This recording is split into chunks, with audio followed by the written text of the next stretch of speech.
নমস্কার প্রিয় দর্শক, শুরু করছি ক্যালকাটা ডায়ালগসের আজকের প্রতিবেদন। খবরের অন্তরালের খবর নিয়ে আমি মনোজ দাস। সম্পর্কের সমীকরণ নিয়ে বলতে গেলে প্রথমে বলতে হয় সম্পর্ক কাকে বলে। সম্পর্ক হলো সংযোগ। এই সংযোগ স্বামী স্ত্রীর মধ্যে হয়, এই সংযোগ থাকে পিতা সন্তানের মধ্যে, মাতা সন্তানের মধ্যে, মানুষের মধ্যে। এই সংযোগ যে আবার শুধু একটি মানুষের সঙ্গে আরেকটি মানুষের হয় শুধু যে তাই এটা নয়। এই বিশ্ব ব্রহ্মাণ্ডে যে বিশাল প্রাণী জগৎ এবং বস্তু জগৎ আছে, তাদের দুটো সৃষ্টির মধ্যেও এই সম্পর্ক তৈরি হতে পারে। সম্পর্ক এবং সংযোগ নিয়ে অসাধারণ কিছু গল্প আছে। এমনকি আপনারা মানুষ এবং একটি সাপ নাগিনী, তার সম্পর্ক নিয়ে তারাশঙ্কর বন্দ্যোপাধ্যায়ের অসাধারণ গল্প আছে নাগিনী নিয়ে। তো এইরকম সমস্ত নানা রকম সংযোগের কথা আমরা আমাদের দেখতে পাই। আমাদের যে শরৎচন্দ্রের গফুর গল্পে যে মহেশ গল্প, সেখানে গফুরের সাথে সেই যে মহেশের কি সম্পর্ক তাদের, এগুলো মানে আমরা আমাদের সাহিত্যে শিল্পে সর্বত্র দেখতে পাই। আবার সম্পর্ক প্রাণীর সঙ্গেও প্রাণীর হতে পারে, আবার প্রাণহীন কোনো বস্তুর সঙ্গেও হতে পারে। এভাবে দুটো রাজনৈতিক দলের মধ্যেও সম্পর্ক বা সংযোগ তৈরি হয়। আর সমীকরণ হলো এই সংযোগ যেসব ভিত্তিতে তৈরি হয় সেগুলোকে মাথায় রেখে এগিয়ে চলা, যাতে সম্পর্কটা তৈরি হয়, সেইটা হচ্ছে সম্পর্কের সমীকরণ। সম্পর্ক শক্তিশালী হয়, বেঁচে থাকে এই সমীকরণ ঠিকঠাক হলে। সংযোগ তখনই সফল হয়। আমাদের এখনকার আলোচনা আওয়ামী লীগ এবং বিএনপি, এই দুটো পরস্পর বিরোধী দলের মধ্যে কি কোনো সম্পর্ক তৈরি হতে পারে, এই বিষয়টি নিয়ে।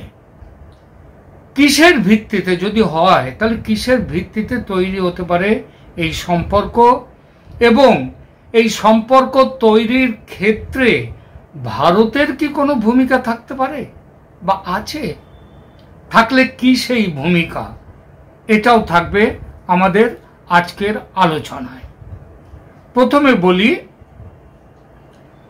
নানাবিধ কারণে পরস্পরের মধ্যে ঐক্যের জায়গা খুব একটা বেশি না থাকলেও পরিস্থিতির প্রয়োজনে অনেক সময় ভিন্ন আদর্শের একাধিক দলকে একসাথে হতে হয়।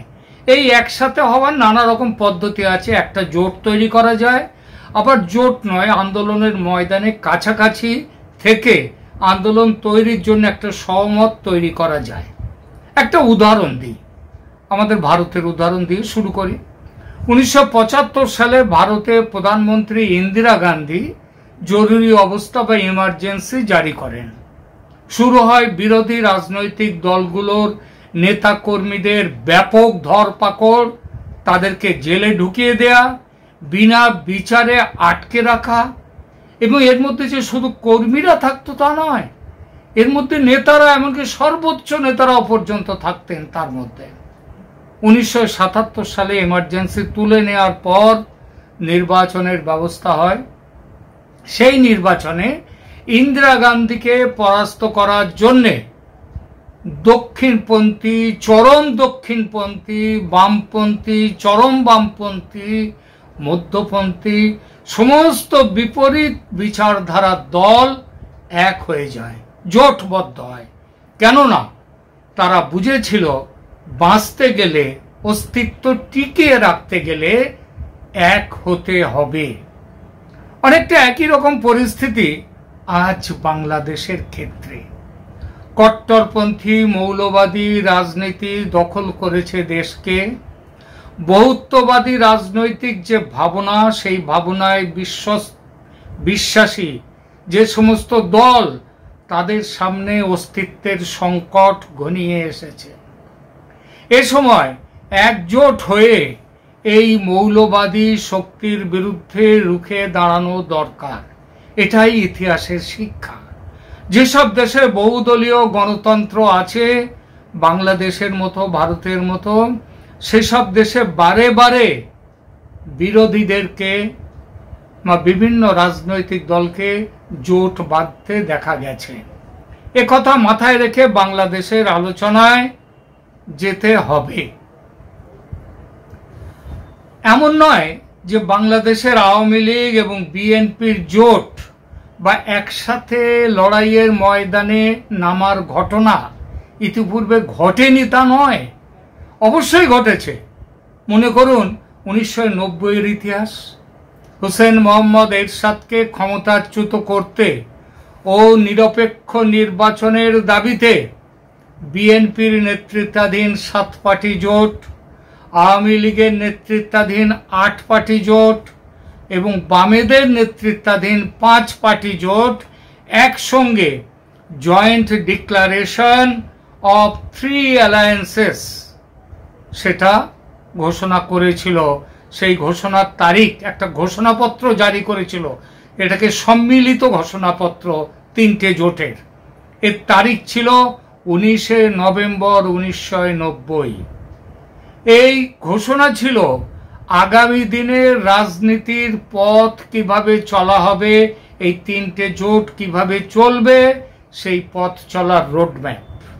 বর্তমান পরিস্থিতিতে সেই 1990 সালের মতো একটা ঐকমত্যে পৌঁছানো কি একান্তই অসম্ভব?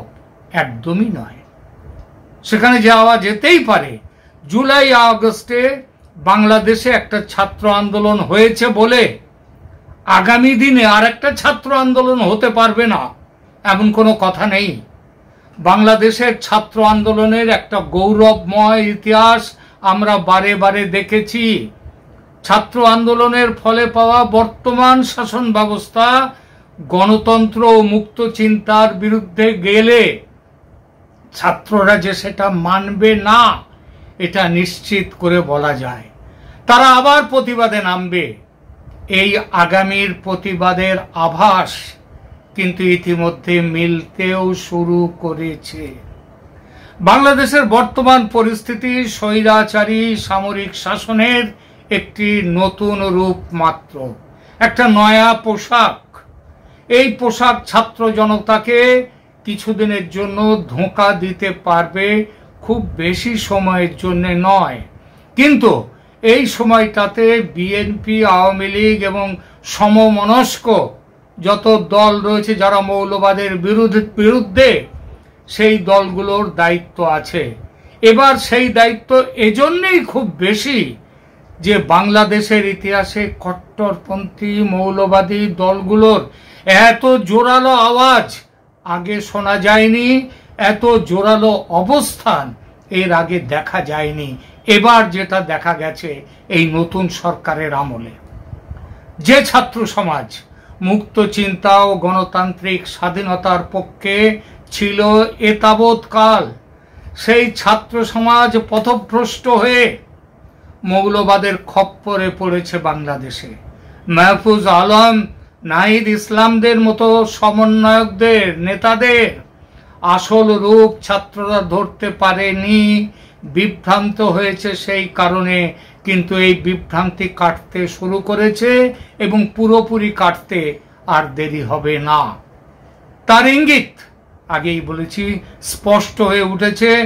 বাংলাদেশের বিভিন্ন জায়গাতে সমন্বয়কদের বিরুদ্ধে যেভাবে আওয়াজ উঠছে, এই সরকারের বিরুদ্ধে যেভাবে আওয়াজ উঠছে, যেভাবে বাংলাদেশের অর্থনীতি দিনে দিনে ভেঙে গুড়িয়ে যাচ্ছে, যেভাবে শেখ হাসিনার আমলে বাংলাদেশের শিল্পের উন্নয়ন ঘটেছিল, সেই শিল্প একের পর এক বন্ধ হয়ে যাচ্ছে। এর ফলে মানুষের ক্ষোভ, বিক্ষোভ, আন্দোলন এটা বাড়তেই থাকবে। এই পরিস্থিতিতে আওয়ামী লীগ এবং বিএনপি নেতা কর্মীদের আন্দোলনের মাঠে প্রতিপক্ষ হিসেবে নয়, সহযাত্রী হিসাবে থাকতে হবে। এটা ভাবা সহজ, কিন্তু প্রয়োগ সহজ নয়, একেবারে অসম্ভব আবার নয়। বাংলাদেশের ইতিহাসে আগেই বলেছি, ইতিপূর্বে দেখা গেছে এই ভাবনার বাস্তব প্রয়োগ হোসেন মোহাম্মদ এরশাদকে তার গদি থেকে সরাবার জন্যে, যা বিখ্যাত হয়েছে 90-এর আন্দোলন হিসাবে। স্মরণ করুন সেই 90-এর জোট বাঁধার কথা। ঠিক যেভাবে 90-এর গণ আন্দোলনে কাছাকাছি শুধু নয়, ঐক্যের বার্তা দিয়েছিল বিএনপি এবং আওয়ামী লীগের সঙ্গে বামপন্থীদের নেতৃত্বাধীন দলগুলো, সেই পথ ধরে বর্তমান সরকারের বিরুদ্ধে লড়াইয়ের ঐক্য গড়ে তুলতে হবে, মানুষকে জাগাতে হবে, আন্দোলনের রূপরেখা তৈরি করতে হবে। কিভাবে হবে সেই রূপরেখা, তার কথা একটু আগেই বলেছি। বিএনপির 7 পার্টির জোট, আওয়ামী লীগের 8 পার্টির জোট, বামেদের 5 পার্টির জোট সেদিন কিন্তু পথ দেখিয়ে গিয়েছে। সেদিন পারলে আজও কেন পারবে না? আজকের চ্যালেঞ্জ নিয়ে কিন্তু সেদিনের চেয়ে আরো বড় আজকের চ্যালেঞ্জ সেদিনের চেয়ে। কারণ আজকে আগেই বলেছি যে মৌলবাদী শক্তি আগের মতো কিন্তু দাঁত বার করে আসতে পারেনি এবার যেটা এসেছে। এই পরিস্থিতিতে বিরোধী দলগুলোর দায়িত্ব, united we stand, divided we fall. আর এখানেই ভারতের ভূমিকা। ভারত নিশ্চিতভাবেই বাংলাদেশের অভ্যন্তরীণ বিষয়ে নাক গলাবে না, নাক গলায়নি কখনো। 75 সালেও গলায়নি, আজকেও গলাবে না। কিন্তু বিএনপি দলকে অস্পৃশ্য হিসেবে না দেখে তাদেরকে সমর্থন দিয়ে এবং আওয়ামী লীগের সঙ্গে বিএনপির সুসম্পর্ক গড়ে তোলার অনুঘটক হিসেবে, ক্যাটালিস্ট হিসেবে কাজ করার মাধ্যমে বাংলাদেশকে গণতান্ত্রিক শাসন ব্যবস্থায় ফিরিয়ে আনার পথে সাহায্য করতে পারে ভারত পরোক্ষভাবে। খবরে প্রকাশ, ভারতীয় হাই কমিশনার প্রণয় ভার্মার সঙ্গে বৈঠক নিয়ে বিএনপি মহাসচিব মির্জা ফখরুল আলম একটা অত্যন্ত গুরুত্বপূর্ণ কথা বলেছেন, যে কথার উপরে ভারতের অনেক দিন ধরে অনেক সন্দেহের একটা নজর ছিল। কি কথা বলছি? মির্জা ফখরুল বলেছেন, আমরা দুই দেশের মধ্যে সম্পর্ক নিয়ে আলোচনা করেছি। আমরা মানে ভারতের হাই কমিশনার প্রণয় ভার্মা এবং তিনি।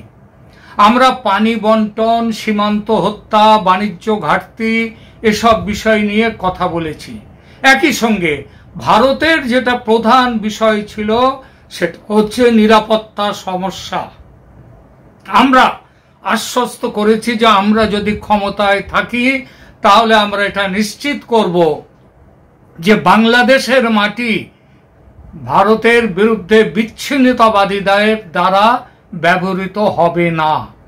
বিএনপি এবং আওয়ামী লীগ এই দুই রাজনৈতিক দল একযোগে গণতন্ত্র প্রতিষ্ঠার লড়াইয়ে নামলে সেটা যেমন তাদের পক্ষে ভালো, তেমন ভালো বাংলাদেশের পক্ষে। বিএনপি কিন্তু অনেকটা পথ হেঁটে চলে এসেছে ইতিমধ্যে ভারতের কাছাকাছি। আর আওয়ামী লীগ ভারতের সাথে তার সখ্যতা অবশ্যই আছে, কিন্তু দেশের স্বার্থে বিসর্জন দিয়ে নয়।